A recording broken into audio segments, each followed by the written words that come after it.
밤이 되었습니다. 마피아는 고개를 들어주세요. 아주 조심스럽게 고개를 드는 마피아. 날이 밝습니다. 누군가 밤에 움직이는 소리를 들었어 라고 말하며 옆 사람을 마피아로 지목하죠. 이렇게 밤에는 귀가 굉장히 중요한 감각기관입니다. 그런데 우리는 종종 밝을 때도 눈보다 귀를 통해 더 빨리 많은 정보를 받아들이기도 하죠. 특히 동물의 경우 시각보다 청각이 발달한 경우도 생각보다 많습니다. 그렇다면 물속에 사는 물고기는 어떨까요? 일반적으로 우리 인간은 감각기관 중 80% 이상을 시각에 의존합니다. 이런 시각은 우리 눈에 들어오기 직전 물체에 반사된 빛입니다. 이 빛을 우리 눈의 망막 속 시세포 속 신물질이 흡수해 광화학 반응을 일으키죠. 이를 통해 발생한 전기 신호는 신경절 세포를 타고 뇌로 전달되고 후두엽에서 시각 정보를 받아들이게 되는 것입니다. 생각보다 과정이 까다롭죠? 소리는 어떨까요? 공기 중 소리의 속도는 340m/s로 우리에게 전달됩니다. 귀로 쏙 들어온 소리가 고막을 진동시키고 그 떨림과 울림이 달팽이관을 통해 유모세포를 자극하고 전기 신호로 변환되죠. 그 다음 청신경을 타고 대뇌로 이동, 측두엽에서 청각 정보를 인지하게 됩니다. 단순히 속도만 봤을 때 소리가 1마하라면 빛은 약 88만 마하 정도로 빠릅니다. 불꽃놀이를 봤을 때 먼저 불꽃이 퍼지고 그 다음 펑 하는 소리가 들려오는 것도 이 같은 속도 차이 때문이죠.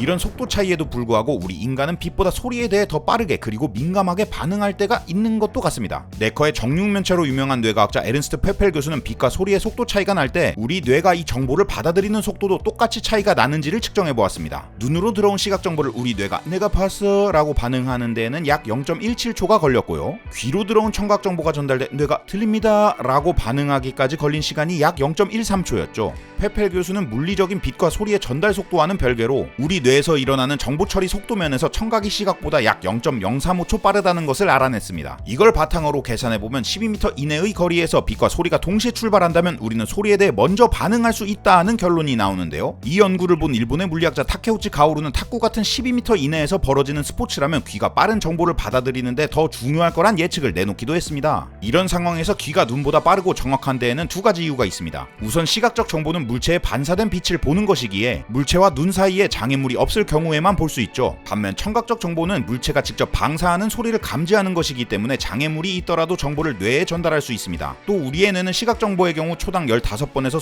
25번의 변화를 인식할 수 있는 반면 청각 정보는 초당 200번 넘게 바뀌어도 쉽게 알아차릴 수 있을 만큼 더 예민한 감각기관이죠. 이렇게 청각이 예민하게 발달된 것은 우리의 생존에 직결된 감각기관이기 때문입니다. 특히 두려움이라는 원시적 감정과 깊이 연결되어 있죠. 큰 소리 그리고 예상하지 못한 소리에 화들짝 놀라는 것도 소인배라서 놀라는 게 아니라 진화의 결과물로 얻은 엄청난 생존 패시브 스킬인 것이죠. 그리고 청각은 유일하게 잠들었을 때도 작동하는 감각으로 24시간 돌아가는 시큐리티 시스템과도 같습니다. 이런 청각기관의 진화는 물고기와 양서류로부터 시작했는데요. 생물에게 우연히 생긴 청각기관은 생존에 유리하게 작용하기에 남을 수 있는 형질이었죠. 그리고 물속에서 무트로 올라온 생물들은 소리를 직접 낼 수 있는 기관이 발달하게 되고 서로 소리를 주거니 받거니까지 할 수 있게 되면서 의사소통 기능까지 탑재하죠. 인간은 청각적 유의, 음악까지 즐기게 되었습니다. 하지만 고대 사람들은 오랫동안 물고기는 귀가 없다고 생각했습니다. 아리스토텔레스는 어부가 고기를 잡을 때 시끄러운 소리를 내면 도망가는 것을 보고는 귀는 없어 보이지만 물고기도 소리를 들을 수 있다고 적었고 고대 로마의 박물학자 플리니우스도 물고기가 귀는 없지만 소리를 듣고 반응한다고 저술했습니다. 이런 식으로 물고기는 귀는 없지만 어째서인지 소리는 듣는다라는 통념이 16세기까지 이어졌죠. 그러던 1610년 이탈리아 해부학자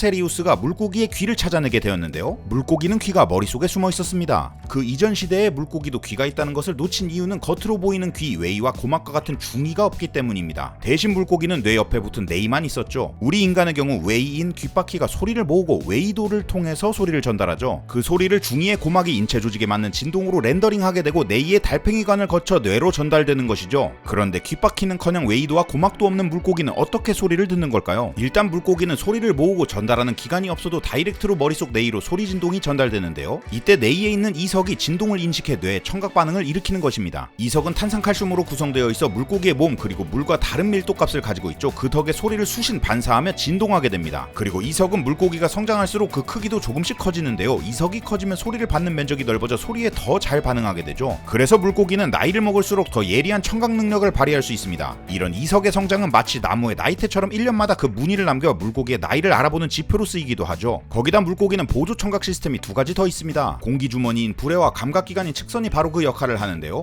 불에는 경계면의 밀도가 물고기 몸과 차이가 있어 소리 진동을 전달받을 수 있죠. 이 진동이 이소골을 타고 내의로 전달돼 소리를 더 잘 감지할 수 있게 합니다. 물고기 종에 따라 이소골 대신 불의 자체가 내의와 연결되어 있는 경우도 있고요. 연결하는 장기가 없거나 상어나 가오리 같은 물고기처럼 불에가 없는 경우도 있죠. 물고기의 측선은 물의 온도나 흐름을 감지해 위험 요소를 피할 수 있게 해주는 감각기관입니다. 소리 진동에 의한 압력 변화도 감지할 수 있어 청력을 보강하는 역할을 하는데요. 측선은 겉으로 드러나 있기 때문에 라떼 시절에는 물고기가 귀는 없지만 측선이 있어 소리를 들을 수 있다고 생각하기도 했죠. 이렇게 내의와 불의 측선의 역할 덕분에 실제로 물고기는 다양한 음역대의 소리를 들을 수 있습니다. 한편 물고기의 청각기관이 어종에 따라 다르다 보니 가청 영역도 천차만별인데요. 가자미는 고작 20에서 300Hz 영역의 소리만 들을 수 있는 반면 청어는 10에서 180kHz까지 들을 수 있어 사람이나 개는 물론이고 돌고래가 듣는 것보다 더 높은 초음파 음역대까지 들을 수 있다고 하니 거의 음역 감지기 수준입니다. 이렇게 물고기들은 가청 주파수 범위에 따라 1kHz 이하까지 듣는 청력 일반종과 청어를 비롯해 메기과 잉어과 물고기 등 1kHz 이상 음역대를 들을 수 있는 청력 특수종으로 분류되는데요. 2011년 메릴랜드 대학의 아서 포퍼 교수는 이 같은 차이가 보조 청력 구조, 즉 불에와 내의 사이의 연결 구조에 따라 발생한다고 분석했죠. 불의 자체가 없거나 불에와 내의가 멀리 떨어져 있으면 음파의 입자 움직임만 인식할 수 있으니 가청 음역대가 좁고요. 불에와 내의가 긴밀하게 연결되어 있으면 음파의 입자 움직임에다가 압력까지 인식할 수 있으니 음역대가 확장되는 것입니다. 한편 물고기가 단순히 소리를 듣고 반응하는 데에만 그치지 않고 음악의 종류까지 구별할 수 있다는 연구도 있는데요. 2001년 롤랜드 과학연구소의 아바체이스 박사는 잉어 선생님께서 존 리 후커의 블루스와 바흐의 오보의 협주곡을 구분할 수 있다는 실험 결과를 발표했죠. 그리고 2013년에는 금붕어 선생님께서 같은 클래식 장르 안에서 바흐의 토카타와 푸가와 스라빈스키의 봄의 제전을 구분할 수 있다는 연구가 나오기도 합니다. 이렇게 청각이 발달한 이유는 위험을 회피하기 위해서뿐만 아니라 커뮤니케이션 능력과도 관련이 있는데요.